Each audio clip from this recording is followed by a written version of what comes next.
cross mo ipuak aku lagi ko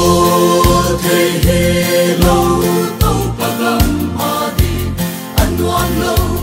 ahak sa bang teng asong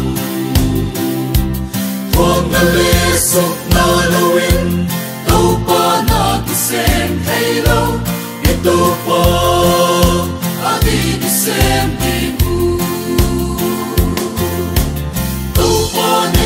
dia atuang natan belum agelin anasep na tol kesalung lelingong kaini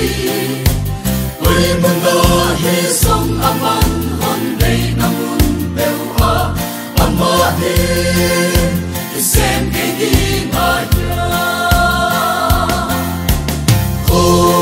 thei hello sa bang teng asong tuang na lesok na lawin tau pa na kisem hello ito pa adi kisem tibu tau pa gam na sem lo nam te mang kang di mahibu ana sem lo nam ehe enzo imang kang di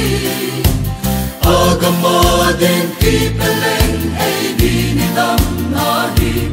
andasem linang ihidimu